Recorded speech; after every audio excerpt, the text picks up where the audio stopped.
Guyyaan raadiyoo akka addunyaatti kaleessa yeroo 11ffaaf mata duree raadiyoo fi amanamummaa jedhuun kabajamee oole. Raadiyoon intarneetii fi televezyiina akkasumas meeshaalee elektirooniksii oduu dabarsan gara addunyaa kanaa dhufuudhaan dura kan ture ta'uu isaatiin dhala namaa waliin michummaa cimaa qaba.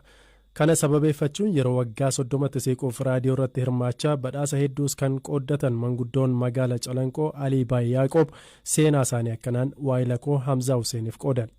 Ani duraan lammii Paakistaanin ture. Amma booda eegaan gartee anis guddadhee jaartii fuudhe booda sababa jaartii tiyya gartee waan Itoophiyaa taateef isii gaafadheetiin akkasii arkadhe. Akaakon kiyya isaatu Itoophiyaa dhufe. Abbaan kiyya direedhaa dhalate anis direedhumatti dhaladheetiin Calanqoo guddadhee amma hanga gartee fira abbaa kiyyaa ta'eesaa anuma qofa Itoophiyaa keessatti hafe amma. Haan Paakistaan jiranii ilmaan kiyya immoo akkuma gartee ilaal sanyii raafuutti garayyuu faca'anii jiran. Paakistaan ni jiranii, Suudii ni jiranii, Faransaay ni jiranii, Switzerland ni jiranii, akkanumatti garayyuu jiran. Yamanis ni jirti. Na wajjin ka jiru baleessaree tokko qofa. Afaanoo akkamiin dandeessan ammasin afaanota meeqa dandeessu afaan Oromoo akka haasaa jirtan kunoo ammayyuu mirkaneeffannee jirra. Afaan meeqa dandeessu akkamiin immoo afaan biyya Itoophiyaa kan afaan Oromoo dabalatee barachuu dandeessan isinittiin cimnee. Afaan Oromoo hanagaa bikkiniin ani itti dhaladhee itti guddadhe Calanqoo. Calanqoommaas handhuura gartee Oromiyaati. Seenaan Oromoodhaa waan gartee achi guddoo jirtu. Afaan biroo achitti ka'ee duumsee afaan Oromoo malee. Manguddoollee ta'eetillee hedduudhaan hojjedhee beeka.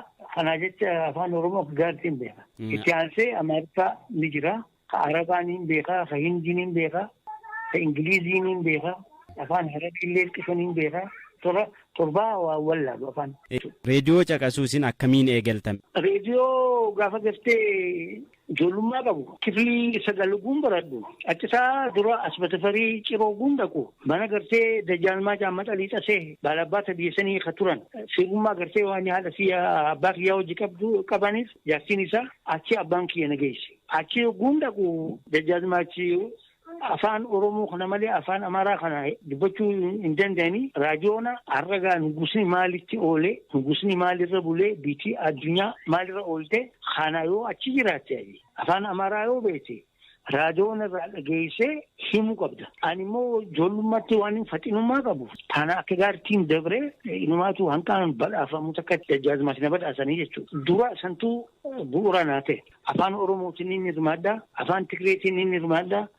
Afaan Harariitiin ni hirmaaddaa.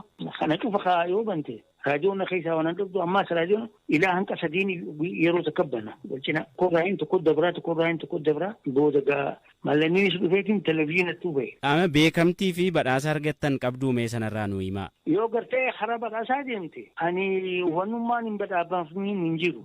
Raadiyoon ni jira, teeppiin ni jira, sa'aan ni jira, televezyiinii ni jira. Hedduu ammaas moobaayila ni jira. Gizee hedduu badhaafameeti jira. Maallaqniinis ni jira. Guyyaa duraa badhaasni inni badhaafame reediyoo faanaarraa. Reediyoon faanaa raadiyoon teeppii sadii qopheesse lama Calanqootti hin galche. Raadiyoonni tokko na harkaan bu'u, qalamni na harkaan bu'u, waraqaan na harkaan buutu. Bikka gartee mana taasisaatti illee ani raadiyoon kiyyoon hin banne namni na dubbatu hin jiru. Ani waan hin dhagee cufanii hin katabadha laal. Katabu malee hin qabu. Amma mana kiyya yoo deeyte kifliin takka yoo laalte waanuma gartee katabame kana agarta. Sanuu katabbii harkaa. Gaafa gartee insaayikiloopiidiyaan fagoo jiru sani ani laayibireerii dhaqee bikka inni dhaquu jaheetiin kooppii godhee galche. Googil biyyaatti illee hojjettee hin dandeessa.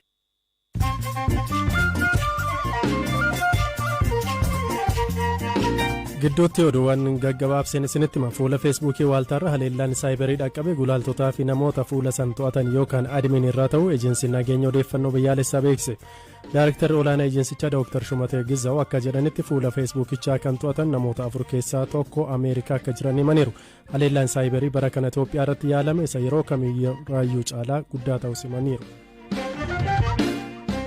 Yuukireen muddama waraanaa naannichatti uumamaa jiru qabbaneessuuf Raashiyaa fi biyyoota gamtaa Awurooppaa waliin sa'aatii 48 keessatti mariif taa'uuf waamicha dhiyeessite. Joo Baayidanii fi ministeera muummee UK Boris Johnson dhimma Yuukireen irratti amma dubbii taasisu jedhamee eegama. Ameerikaan ammoo xiyyaara waraanaa 8 dabalataan har'a gara Poolaanditti ergiteetti.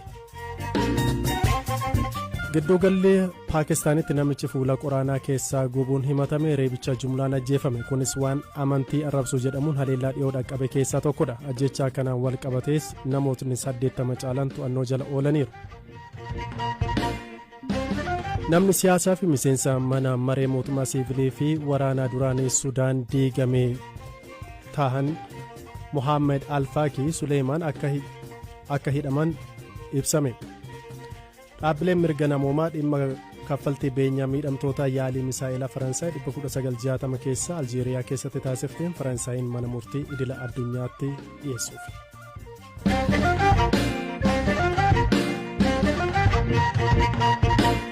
Godina Booranaa Aanamiyootti suuraan daa'ima xiqqaa osoo kophaasaa taa'ee nyaata bilcheessuu agarsiisu erga miidiyaa hawaasummaa irratti gadhiifamee booda hawaasa naannoof gargaarsa argamsiiseera.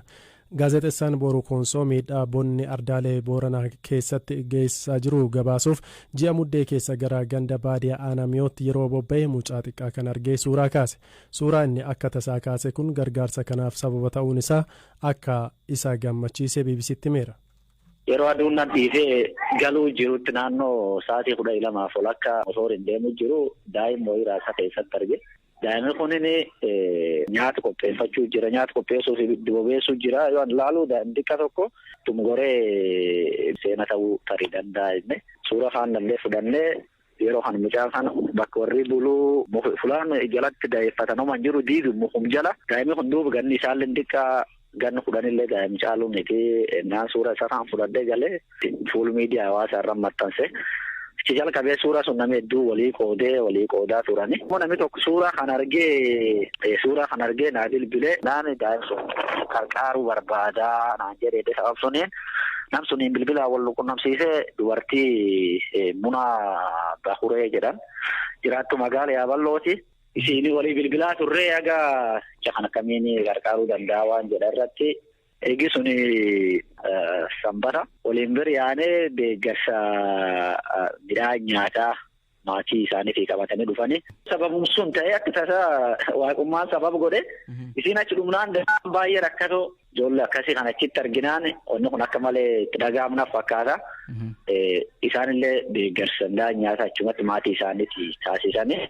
Alleen gammachuu guddoon na dhaga'ame waan tokko arganii akka danda'ametti akka gaazexeessatti kasaatii xiqqoo sekendii xiqqoo tokko keessatti hojjettu bari jireenya namaatiif qarqaarsa namaa ta'uu danda'a uummata yannu guddaa ta'uu danda'a jedhee akkasii. Namoota suuraa kana miidiyaa hawaasummaa irratti arganii barbaacha mucaa xiqqaa kana jalqaban keessaa tokko jiraattu magaalaa Yaaballoo kan ta'an aadde Muunaa Bakureeti. Aadde Muunaan suuraa kana miidiyaa hawaasummaa irratti yommuu argan miira gaddaatti dhaga'ame irra darbuun gara baadiyaa sanaa deemuun gargaarsa taasisuu danda'aniiru. Otuu daa'ima koo ta'ee jedheen yaade jechuun BBC'tti himaniiru. Daa'ima mucaa sagalee dhaabamu raasaa keessatti arge akka malee onneen kiyya tuqame akka malee miirkees galee hallee daa'im qaba. Osoo daa'im kiyya ta'ee akkam ta'a guddoo gadde garaa kiyya keessatti immoo hirriib dhabe immoo daa'im sanirraan kan ka'e mucaa kana argachuu malee ka'edhu kanaaf hordofee argadhe jechuudha. Amma beektee gargaarsa amma yeroodhaaf callaa godhuuf odoon ta'ini daa'imsan maatii kiyya waliin taane barsiisuu feenaa haga inni barumsa isaa fixatu waan nyaatu waan man barumsaaf barbaachisu ji'atti is gargaarra inni akkasiin waadaa galleefi amma immoo kalee deemee ture maatii isaa laalee indaganaa warra jiraattota ganda sanillee laalee ture. Akka malee namni rakkataan hedduun hin jiranii ijoollee harka hin qabne ila hin qabne akkasillee hin jiranii. Sanniin mucaa kanaan immoo waaqii ijoollee dhibiillee akka deeggaru na tolchee jira. Nyaata waan akka boqqolloo sukkaarii fa'a. Nyaatallee manuma keessa qopheessee immoo sagalee isaan affeere ammallee immoo hojii guddaan nu eeggata. Ijoolleen akkanaa tokko lamaa miti ijoollee hedduudha. Kanneen irratti immoo gariitiin immoo xiyyeeffannee haala akka amma ijoollee amma harka hin qabne kanneen fa'a akkamiin akka barachuu danda'anii kaayila hin qabne illee akkamiin barachuu akka danda'anitti haala mijeessinaaf jennee yaanna. Bara kana keessaan oleen godina Booranaa fi Baalee tokko tokko gogiinsaaf saaxilamuun saawwanii fi namarra miidhaan gahaa jiraachuu yeroo adda addaatti himamaa ture.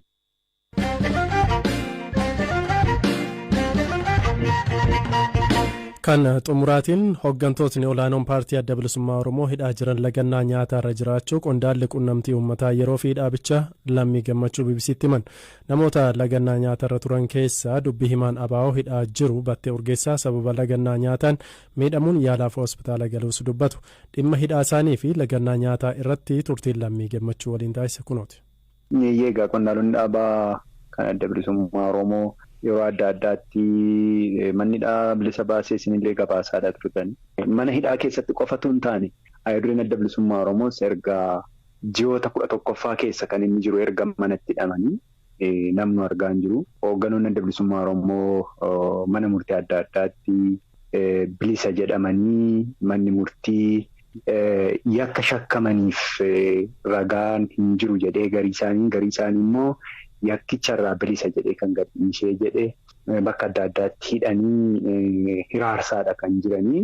Kana keessaati jaallan lakkoofsaan 6 ta'anii caamsaa 19 booda nutis arginee isaan duukaa waliin taphachuu hin danda'inii fi maatiin abbootiin seeraa abukaatoon isaanii jechuu kooti waliin argamanii haala isaan irra jiran beekuun hin danda'amne.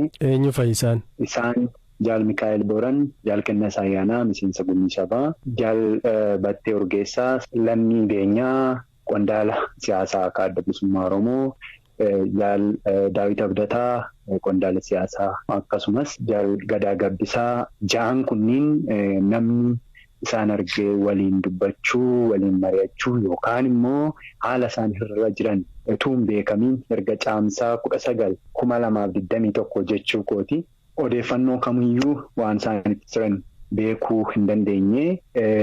Isaan kunniin immoo nyaata lagatanii ergii isaan of dadhabanii galaan naannoo Sololiyaa jedhamudha kan isaan turan jedhame. Ergii isaan of dadhabanii fi buufata poolisii 3ffaa kan Burraayyuutti argamutti fidanii akka isaan harkatti dadhabaniinaan fidan odeessifatanii maanguddoonni adda addaa pirezidaantii Waldaa Maccaa Tuulamaa obbo Dirribii Damsee dabalatee hayyoota keessaatii Piroofeesar Asaffaa Tafarraa Dibaabaa fa'aa dabalatanii deemanii dhaqanii qaamaan arganii akka isaan of dadhabanii jiran mirkaneessanii. Addasiitti immoo namoonni 2 jechuun Jaal Kennesaadhaa fi Jaal Mikaa'el hedduu akka qaamaan of dadhabanii jiran mirkaneeffannee sanaan addatti garuu Jaal Battee Urgeessaa hedduu akka dhibamee jiru kanuma wajjirraa wal qabatee jechuudha.